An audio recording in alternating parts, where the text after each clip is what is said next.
Namaste world, welcome back to my channel, and if you are new to my channel, please subscribe to my channel and hit the bell icon and follow me on Instagram. So today's video is all about plants, gardening. Gardening is my passion. I just love plants and I would like to encourage each one who is watching the video to own some plants, plant trees and do everything possible to make this world a better place. And plants are really beautiful, they make people happy. I have approximately 200 plus plants in my apartment. Please have a look and enjoy my plants collection.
Coming back to the video today, today's video is all about what are we supposed to do in the month of February and March with regards to gardening. February and March is the beginning of the summer season. There are few things which has to be done with respect to gardening for the plants to grow properly before the onset of summer.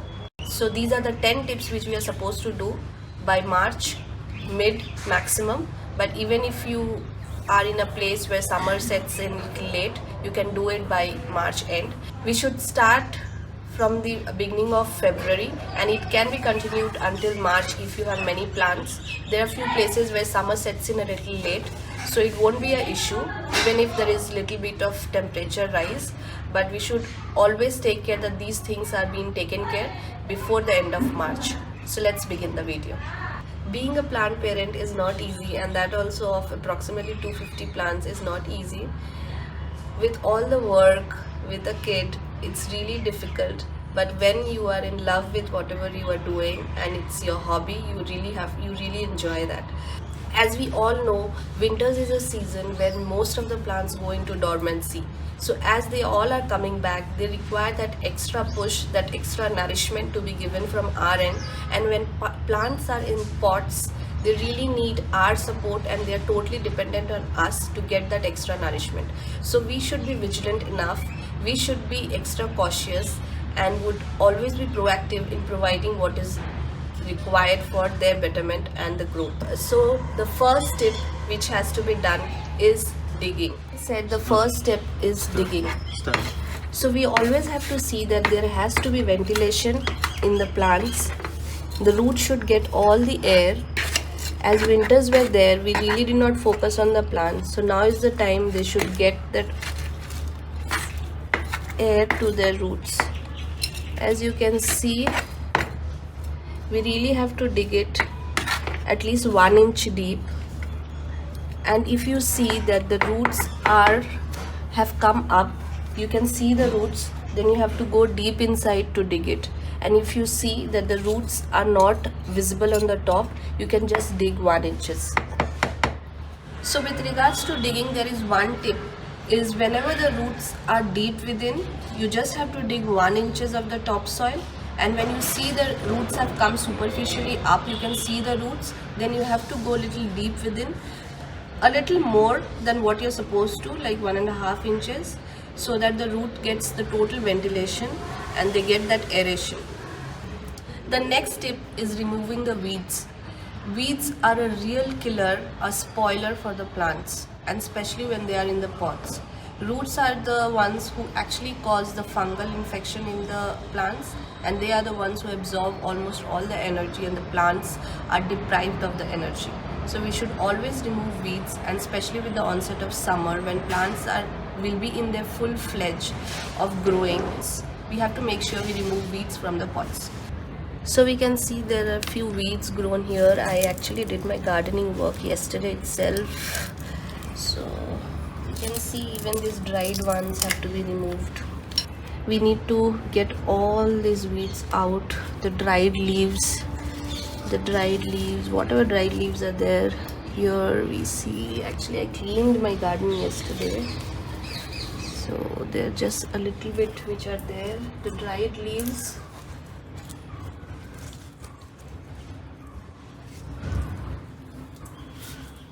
The third part is repotting. So February and March are the best months for repotting your plants. Winters are very difficult for aglaonemas. They actually melt down the leaf, the stem, and we should avoid watering aglaonemas in the winters. We should only provide as per requirement. So this is the time, if you're owning aglaonemas, repot the aglaonemas. So you can see I have repotted my aglaonema yesterday. The mud is still wet, so aglaonemas have to be repotted before the onset of summer. Winters have been very difficult for them. So repot the aglaonemas and any other plant which has gone through stress in the winter season. So you can see the condition of my aglaonema. Winters have been very difficult for this particular baby. So we need to repot this. I haven't repotted this yet, but this has to be done. So this is also a plant which I repotted yesterday. If you can see, all the leaves have fallen off, but there are new growths that are coming up. So we needed to repot this plant. I added some soil and some vermicompost so that it helps the plant grow. As you can see, the gomphrena plant also, it is a little stressed. I repotted this as well. The fourth point is cutting your plants and pruning your plants. As we will be seeing, many plants become very leggy. They have to be pruned to give it a nice look. The grooming is very important for plants as well. So we should always make sure that we trim our plants during this particular season. So there is one tip. Whenever we are cutting and pruning our plants, the stems, the leaves, they need not be thrown away. You can collect them in a pot. They can be used as a very good fertilizer for your plants. Make sure you collect them and do not throw it away. In winters we see that many plants, they shed their leaves. We can just cut it off so that they grow properly. As you can see, my hibiscus, it's totally gone. We are seeing many new growths over here. Even the jade, if you can see, it's shooting up with new leaves, but we can cut off the stems, and as I said, we can collect it. The place where we cut off, there will be new growth. You can do this for all your plants. Even for my dianthus, I'll be doing the same thing. For this particular plant, you can see I had cut it in the end of January only. You can see there are so many new stems that have come up. So cutting and pruning of your plants are very important. It depends in which particular time you are cutting it, and if you cut it at the right time, you will be rewarded.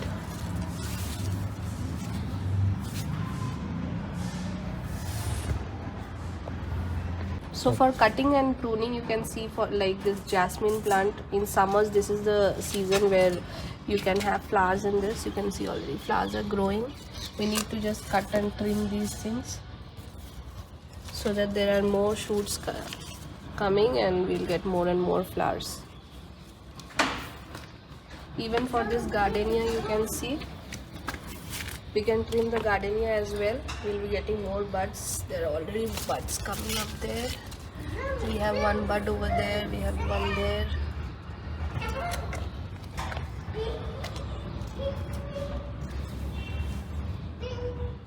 The fifth point is growing from your cuttings. As I said earlier, we have to prune our plants, cut our plants, remove the dried leaves.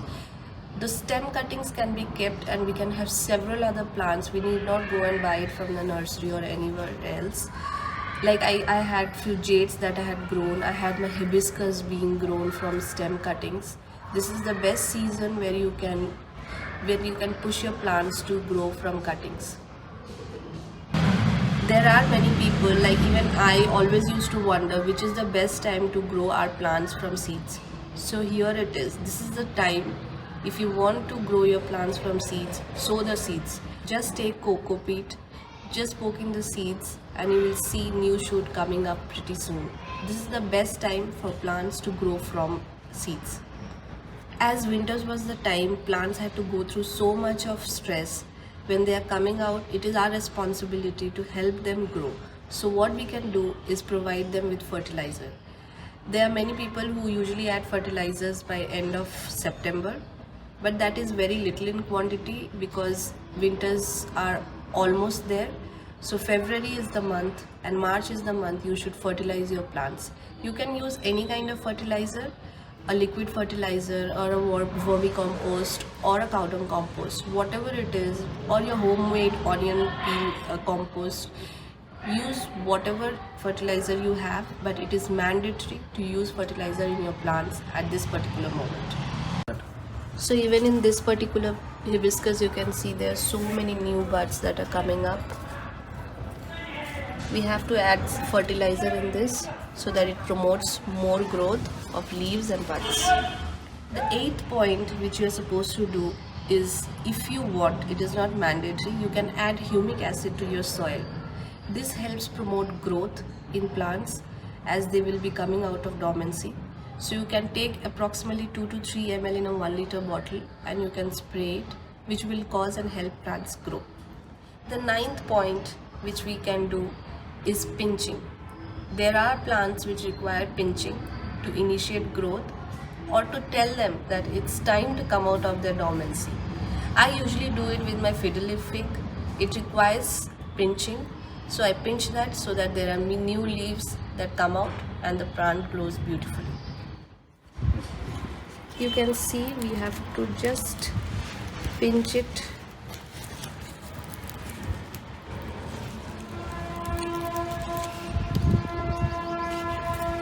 And we will get new leaves from here. The last point and the 10th point which I would like to share with you guys is replacing your pots. Like for me, there were few pots which I took them inside because I knew they would not be able to tolerate the extreme cold outside. So that's why I took them inside. But now that the temperatures have increased, we can bring them outside and we can place them in the sunlight. Like for example, hibiscus is a plant which requires sunlight for flowers to come out, for leaves to grow. So that's why, but winters is the time where the leaves shed. So I took them inside, I kept it in the balcony, but now that the winters are gone and summers are there, I want to give them that extra sunlight, so I have kept them outside. As I said, we need to change the position of the plants. There are plants which require sunlight. You can see this particular hibiscus, it has so many buds and new leaves that are growing. There's so many buds that are growing after it's kept in total bright sunlight. I hope you liked all the points that I shared with regards to February and March gardening. If you like my video, please subscribe to my channel and hit the bell icon and follow me on Instagram. The only last thing which I would like to say is, if you do not own plants, at least have one. You'll really enjoy it. And plants are the people who actually are so forgiving, and they really reward us in every way possible. Thank you.